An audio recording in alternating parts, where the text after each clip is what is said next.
सत्यनारायण कथा हो सकती है, फलाना कथा हो सकती है और रामचरितमानस का कथा हो सकती है, तो संविधान कथा क्यों? संवैधानिक व्यवस्था से जितने लोग भी ईमानदारी से लाभान्वित हुए वो चुप हैं, वो गधे बन के घर में बैठे हुए हैं। इसी वजह से जिनको संविधान से खतरा है, जिसको समता, स्वतंत्रता, न्याय और भाईचारा से हक अधिकार के लिए खतरा है, वो लोग आवाज उठा रहे हैं। अभी आवाज उठाइए, ये क्या है जो मैं बोल रहा हूँ, ये भी आइए। मुझे LK आडवाणी सुब्रमण्यम स्वामी सुप्रीम कोर्ट क्यों गए थे, क्यों उन्होंने वहां पे कहा था कि इससे निष्पक्ष चुनाव नहीं हो सकता है? संविधान हमें कहता है कि फ्री एंड फेयर वोट देता हूं, पैसा नहीं देना पड़ता। पिछले बार गधे को दिया था, इस बार कुत्ते को देना चाहता हूं, लेकिन मुझे संतुष्टि नहीं होती कि कुत्ते को वोट गया कि नहीं गया, फेकू को वोट गया कि, सपोज मैं फेकू का बहुत बड़ा फैन हूं, फेकू को वोट था, इस बार मैं सुनिश्चित करना चाहता हूं कि फेकू को वोट गया कि नहीं गया, गधे को गया। आप ब्राह्मणिकल इंटरप्रिटेशन करेंगे तो उसके थोड़ी है।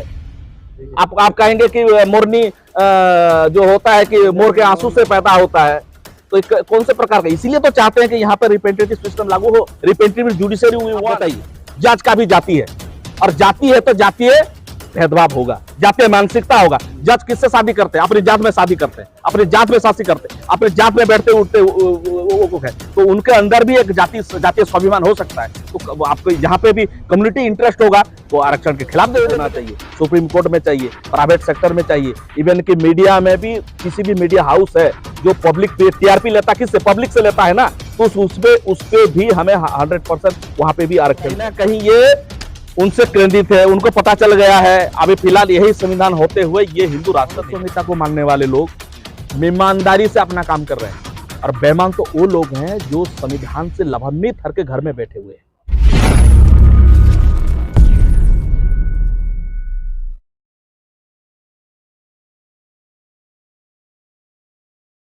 हम देखते हैं कि बहुजन इतिहास और बहुजन संस्कृति, बहुजन मूवमेंट को लेकर कहेंगे, पॉलिटिकल क्वेश्चन को लेकर देखेंगे, खास करके जो उत्तर प्रदेश है, बिहार है, महाराष्ट्र के गिने चुने लोग कुछ जगह है। लेकिन जहां तक हम देखते हैं कि जब राउंड टेबल कॉन्फ्रेंस से लोग देखते हैं कि साउथ इंडिया के, खास करके तमिलनाडु के श्रीनिवासन साहब ने राउंड टेबल कॉन्फ्रेंस में बाबा साहब के साथ वहां पर रिप्रेजेंटेटिव बन के गए थे। आप देखेंगे बंगाल का सबसे बड़ा इतिहास आप देखेंगे, जहां पर जयसूर एंड खुलना से बाबा साहब आम्बेडकर को जिताकर संविधान सभा में भेजा गया था, लेकिन वो लोग कहाँ है?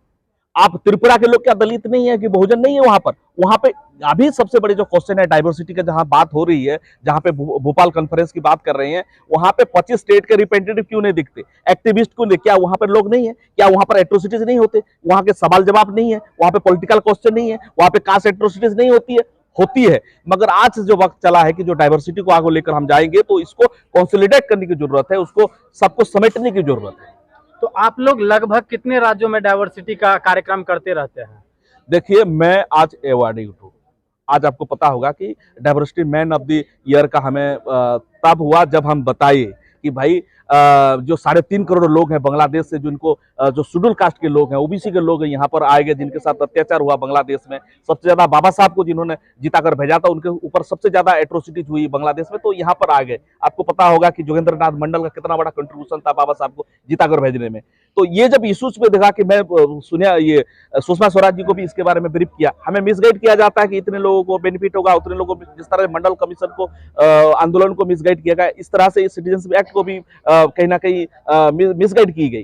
तो आप जब धीरे धीरे करके जागरूकता फैल रही है, बंगाल के लोग भी और साउथ इंडिया के लोग भी जा रहे हैं, तो कहीं ना कहीं ये व्यापकता की ओर जा रहा है। जो कि हमने जो अप्रैल का जो महाआंदोलन था एट्रोसिटीज एक्ट को लेकर, जो पूरे देश भर में बिना मोर्चे के, बिना खर्चे के, बिना लीडर के, बिना नेता के, सब लोग बिना बुलावे के सड़क पे उतर गए थे। कहीं ना कहीं शहर में तो इस चीज़ों को लेकर के जागरूक दिखाई दे रहे हैं, लेकिन गांव कस्बे के जो लोग हैं वो लगातार डाइवर्सिटी के बारे में अभी कन्वर्ट नहीं हो रहे हैं। नहीं, देखो, विविधता है, डाइवर्सिटी तो इंग्लिश वर्ड है, मैं मानूंगा कहीं ना कहीं नहीं हो रहा है, लेकिन इसका मतलब है कि फेडरेशन का कमी है। जिस तरह से आपका स्कूल ऑफ सिलेबस में क्या पढ़ाया जाता है? स्कूल ऑफ सिलेबस में वो चीज नहीं पढ़ाया जाता कि जहां से लोग भाईचारा के बारे में समझे। आप देखिए, बच्चों को नहीं पता है कि 7 साल का बच्चा कह रहा है कि मैं फलाने के साथ बैठ के खाना नहीं खाऊंगा। इसका मतलब जो उद्देश्य के साथ वी द पीपुल का कंसेप्ट को लेकर, हम भारत के लोगों का कंसेप्ट को लेकर जो हमारे पूर्वजों ने ये संविधान को लागू कराया, तब उस दिशा में जिस तरह से मौलाना अबुल कलाम आजाद जी पहले शिक्षा मंत्री थे, जो इशू को लेकर उन्होंने पार्लियामेंट में तो अच्छा खासा बोला है शिक्षा मंत्री के तौर पर, मगर आगे चलकर जो कास्ट को खत्म था, आर्टिकल 17 का अब मैं कहूंगा constitution of India evolution of caste का होगा। आप अभी रिलीजन के धार्मिक उन्माद बढ़ी इसीलिए बढ़ी हुई है, कहीं ना कहीं बहुजन पोलराइजेशन नहीं हुई है, बहुजन ध्रुवीकरण नहीं हुई है, आरक्षण को लेकर, निजी अधिकार को लेकर, उनका राइट टू प्रॉपर्टी को लेकर, उनका भागीदारी को लेकर, निजी क्षेत्र में आरक्षण को लेकर, ये जब इश्यूज बढ़ेगी तो बहुजन पोलराइजेशन होगा और आप देखेंगे हिंदू पोलराइजेशन डाउन हो जाएगा। लेकिन सर संविधान को लेकर क्या कहना चाहेंगे आप? संविधान को लेकर यही कहना चाहते हैं कि अगर इस देश में आपका सत्यनारायण कथा हो सकती है, फलाना कथा हो सकती है और रामचरितमानस का कथा हो सकती है, तो संविधान कथा क्यों नहीं हुई? आपने आपके बच्चों को क्यों नहीं पढ़ा कि संविधान क्या है? आप आपके घर में क्यों नहीं रखे संविधान? आप यहाँ पे पूछ लिया जाए किसके घर में संविधान, बहुत सारे लोगों को 5% लोगों को हाथ नहीं ऊपर कर पाएंगे। पूछ लिया जाए कि आपने प्रीम्बल को पढ़ा है, नहीं पढ़ा है। जहां से अधिकार में, जब बाप ने तो प्रॉपर्टी दे दिया, बाबा साहब अम्बेडकर आपने अधिकार दे दिया, लेकिन उसके बारे में आप संवैधानिक अधिकार बारे में जनजागरूकता नहीं फैलाएंगे। आपको मिल गया आरक्षण, उसके बाद कुछ क्रीम खा लिए आप हो गए। सर जंतर मंतर में प्रतिक्रिया चलाई जाती है, उसके बाद अभी जो फाइनेंस कमेटी के जो चेयरमैन है विवेक देवरा के जो बात, मतलब है कि उनके पापा के पापा मोदी हुए, उसके पापा अटल बिहारी वाजपेयी, उन्होंने भी इस तरह से एक असंवैधानिक काम करने का कोशिश किया गया था। वेंकटचलिया जस्टिस के उनके नेतृत्व में एक कमेटी बैठाई थी संविधान को रिव्यू करने के लिए, मगर मैं कहना चाहता हूं कि वो पूरे विफल रहा। तो दोबारा अगर कोशिश की गई तो फिर भी ये लोग असफल ही रहेंगे, क्योंकि संविधानिक जो राष्ट्र जो बन रहा है, बगल अगल के देश देखिए, देश सभी भारत का संविधान लागू होने के बाद लगभग 20 देश का संविधान बना, 20 देश का संविधान बना और सब लोगों ने भारत के मूलभूत अधिकार को माना। जब नेल्सन मंडेला को भी पूछा गया, जिसका फोटो लगा हुआ, तो उन्होंने कहा कि किसके संविधान को आप बेस मानते? उन्होंने कहा कि भारत के संविधान को बेस मानेंगे। अभी मुबेकी का स्पीच हुआ, जो south Africa president of India, उन्होंने भी कहा कि हम भारत के संविधान को बेस मानते हैं। और बाबा साहब का जो 26 नवंबर का जो स्पीच था बाबा साहब को, उसको एज इट इज एज वर्बाटिम उन्होंने कोट करके बताया। और आज जितने जो चल रहा है ना सुप्रीम कोर्ट में, जिस दिन अनुपात के हिसाब से यहाँ पर केस हमारा और जज तुम्हारा नहीं चले। तो लगातार ये सवाल क्यों उठते हैं संविधान को लेकर? जी, कभी उसको खत्म करने की बात कही जाती है, कभी कहते हैं मनुस्मृति लागू कर देंगे। संवैधानिक व्यवस्था से जितने लोग भी ईमानदारी से लाभान्वित हुए वो चुप हैं, वो गधे बन के घर में बैठे हुए हैं। इसी वजह से जिनको संविधान से खतरा है, जिसको समता, स्वतंत्रता, न्याय और भाईचारा से हक अधिकार के लिए खतरा है, वो लोग आवाज उठा रहे हैं। अभी आवाज उठाइए, ये क्या है जो मैं बोल रहा हूँ? ये भी आवाज है। ये आवाज पूरे देश भर में गूंजेगी, ये आवाज जो गण तक पहुंचेगी, ये आवाज जो नेक्स्ट जनरेशन तक पहुंचेगी। अब देखिए कि संवैधानिक राष्ट्र बनेगा। लेकिन उन आवाजों का क्या करेंगे जो लगातार इसको खत्म करने की कोशिश की? खत्म इसीलिए करेंगे, कोशिश तो करेंगे। आप एडवोकेट हैं, ये अधिकार, ये जो लड़ाई आज की नहीं है, बाबा साहब ने कोट किया है, ये अधिकार जो है ना, ये ब्राह्मणवाद और बुद्धिज्म का बीच की लड़ाई है, ठीक है, और 1000 साल से चल रही है, आगे भी चल रहेगी, ये चलते रहेगी। लेकिन आप देखिए कि हम लोग ये दौर है 21वीं शताब्दी में हम जी रहे हैं, 21वीं सदी में। ये पूरा ग्लोबलाइजेशन का ईरा है, इंफॉर्मेशन एक्सचेंज हो रहा है, सबको पता चल रहा है, आपके जहन में क्या चल रहा है सब पता चल रहा है। आप ताली मार के कहेंगे कि लोगों को कितने देर तक आप बरगलाकर अंधविश्वास अंधकार में, सबको पता है। हमने क्या कहा, अभी चंद्रयान का हमने लॉन्चिंग किया, आप बताइए धर्म क्या सिखाता था? हम चंद्र पे नहीं पहुंच सकते, ये धर्म का सिद्धांत है, और हम चंद्र पे पहुंचे के उसके छाती पर चंद्रयान का स्थापित करेंगे, ये विज्ञान कहता है। ये संवैधानिक अधिकार के तहत हुआ है। अब शेड्यूल कास्ट के दोनों थे ना चीफ मिनिस्टर, जो उनके जो चेयरमैन थे, सचिन और आपकी क्या नाम है उनका, सोमनाथ जी, ये सारे लोग कौन थे? ये तो ये यही किससे पढ़ रहा है? ये राष्ट्रवादी लोग हैं, ये देश विरोधी लोग नहीं है, ये अंग्रेजों के साथ थे, झंडा जलाने वाले लोग नहीं, ये माफी वीर के बच्चे नहीं है। उनके रोगों में आपका जीवन सिंह, बाबा जीवन सिंह के खून, हरि सिंह नलवा जिन्होंने अफगानिस्तान फतेह किया, ऐसे वीर सपूतों के लोग हैं, दुनिया का सबसे बड़ा संविधान लिखने वाले के बच्चे हैं।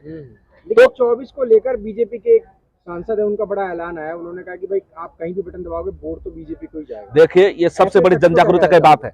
I have personally appeared in supreme court.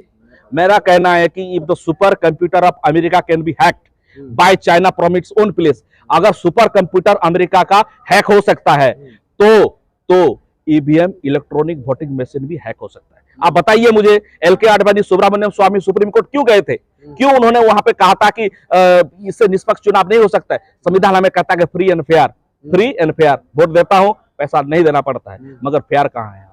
मुझे संतुष्टि नहीं होती है। जैसे बार बार मैं एग्जांपल देता हूं, पिछले बार गधे को दिया था, इस बार कुत्ते को देना चाहता हूं, लेकिन मुझे संतुष्टि नहीं होती कि कुत्ते को वोट गया कि नहीं गया, फेंकू को वोट गया कि, सपोज मैं फेंकू का बहुत बड़ा फैन हूं, फेकू को वोट था। इस बार मैं सुनिश्चित करना चाहता हूँ कि फेकू को वोट गया कि नहीं गया, गधे को गया कि नहीं गया, तड़ी पार को वोट गया कि नहीं गया। मैं गुजरात का नागरिक हूँ, ठीक है, वहां का रहता हूँ। मैं फेकू को और एक क्या नाम है कि एक तड़ी पार को वोट देना चाहता हूँ। वोट गया कि नहीं, मुझे संतुष्टि नहीं हो रही है। तो ईवीएम बैनों आप जितने भी विकसित देश, संतुष्टि के लिए कहीं ना कहीं संविधान में जगह दी गई है ना, फ्री एंड फेयर इलेक्शन की बात कर रहा है संविधान। उसको इंटरप्रिटेशन कर, आप ब्राह्मणिकल इंटरप्रिटेशन करेंगे तो उसके थोड़ी है। आप कहेंगे कि मोरनी जो होता है कि मोर के आंसू से पैदा होता है, तो कौन से प्रकार का, इसीलिए तो चाहते हैं कि यहाँ पे रिप्रेजेंटेटिव सिस्टम लागू हो, रिप्रेजेंटेटिव जुडिशरी वी वांट, जहां पे सब कहोगे टैलेंटेड लोग जाएंगे वहां पर बैठेंगे, तब तो न्याय करेंगे ना। आपको पता ही, आप बताइए, जज का भी जाति है, और जाति है तो जातीय भेदभाव होगा, जातीय मानसिकता होगा। जज किससे शादी करते हैं? अपनी जात में शादी करते हैं, अपनी जात में शादी करते हैं, अपनी जात में बैठते उठते वो है, तो उनके अंदर भी एक जातीय स्वाभिमान हो सकता है। तो आपको जहां पे भी कम्युनिटी इंटरेस्ट होगा तो आरक्षण के खिलाफ दे देंगे जजमेंट। आजकल इतनी मतलब इंडियन सोसाइटी को अगर हम देखते हैं तो जी, बिल्कुल चेंज हो रहा है 2014 के बाद। कभी मूछ रखने पे मार दिया जाता है, कभी मटका छूने पे मार दिया जाता है। जी। अभी रिसेंटली एक इंसिडेंट हुआ है, एक मुस्लिम बच्चे को पूरी क्लास ने, एक टीचर ने ऑर्डर दिया कि भाई ये मुस्लिम बच्चे हैं, हिंदू टीचर है वो, और इससे पहले 10 में मारा। एक सबऑर्डिनेट ऑफिसर ने एक आदिवासी को और अपने ऊपर वाला ऑफिसर एक मुस्लिम, तीनों को मार दिया। ये सोच से ग्रसित है, ये बीमारी से ग्रसित है, ये ब्राह्मणिकल जो वायरस है ना, ब्राह्मणिकल वायरस से ग्रसित लोग, तो इसका इलाज होना चाहिए। मैं इसको दया आती है इस मानसिकता को। एलिसा यही है कि पूरे संविधान को लागू कराइए, आपको पढ़ाइए, मोरालिटी, मोरल साइंस पढ़ाइए, मोरल एजुकेशन दीजिए, इंसानियत पढ़ाइए, ह्यूमैनिटी पढ़ाइए, तब जाके बदलेगा ना, भाईचारा पड़ेगा। आप बताइए, घर में अगर माँ सिखा के फलाना मोहल्ले में मत जाना, फलाने गली में मत जाना, फलाना का बच्चा फलाना है तो फलाना है, तो उसका मानसिकता क्या होगा? सर, पूरे संविधान को आप किस तरह से लागू कर पाइएगा? पूरे सारे चारे इंस्टीट्यूशन में, हर ईंट में, जहां जहां भी है गवर्नमेंट का, हमें वहां पर भागीदारी चाहिए, सुनिश्चित होना चाहिए। सुप्रीम कोर्ट में चाहिए, प्राइवेट सेक्टर में चाहिए, इवन कि मीडिया में भी, किसी भी मीडिया हाउस है जो पब्लिक पे टीआरपी लेता, किससे? पब्लिक से लेता है ना, तो उस पे भी हमें 100% वहां पे भी आरक्षण चाहिए।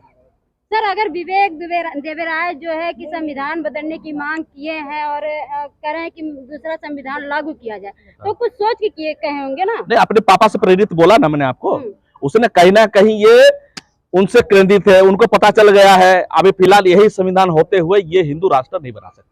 सर, ऑनलाइन क्लासेस चलती हैं, उसमें एक प्रोफेसर साहब आते हैं और वो बोलते हैं कि अगर मैं कम पढ़ा लिखा होता तो मैं चमार होता और मैं जूते पॉलिश कर रहा होता, बड़ा आराम का काम है, लेकिन मैं प्रोफेसर बन गया हूँ पढ़ लिख कर। गलत चीजें पढ़ाने की, पढ़े लिखे तबके के लोग भी, यही तो मैं कह रहा हूँ, पढ़े लिखे जो बीमार लोग हैं, जो अभी नौकरी कर रहे हैं, जो यहाँ पर जो नौकरी पेशे में जो लोग संविधान से लाभान्वित हुए, वो लोगों का सबसे बड़ा जिम्मेदारी था। आप लोग सोशल मीडिया पे कहते ना, फलाना अधिकारी के साथ हम सेल्फी ले रहे हैं, फलाना अधिकारी के साथ फोटो उठाते हैं, लेकिन उनके बच्चे कहाँ पर? सड़क पे दिखते नहीं है, उनको कैडराइजेशन नहीं होता, वो आके सड़क पे आपके लिए हक अधिकार की लड़ाई लड़ते नहीं, कैडराइज नहीं है, तो वो क्या करते हैं? 7 फेरा लेते हैं और उनका बच्चा छोटा भीम देखता है। तो जब तक इसका मास कैडराइजेशन नहीं होगा, एक सोशल, देखिए, मैं सामाजिक न्याय इज ए टेम्पररी कंसेप्ट। मैं सीएम हूं, मेरे राज्य में चाहता हूं सामाजिक न्याय दूं, तो ये टेम्पररी है, लेकिन सामाजिक परिवर्तन की जहां ये जितने फोटो लगाया गया था, सब लोग सामाजिक परिवर्तन की बात करते हैं। इन तमाम जो इंसिडेंट हुए, सोशल रेवोल्यूशन की बात करते हैं। सर, जो तमाम इंसिडेंट हुए हैं, चाहे प्रोफेसर रहे हो या और तमाम लोग, क्या इनके घर पे बुलडोजर नहीं चलेगा? देखिए, यही तो कह रहा हूं आपको। मनु संहिता क्या था? मनु संहिता यही था कि आपके जाति देखकर आपके ऊपर न्याय की जाएगी, आपके जाति शकल सूरत देख के आपके ऊपर न्याय करी जाएगी। यही तो था ना।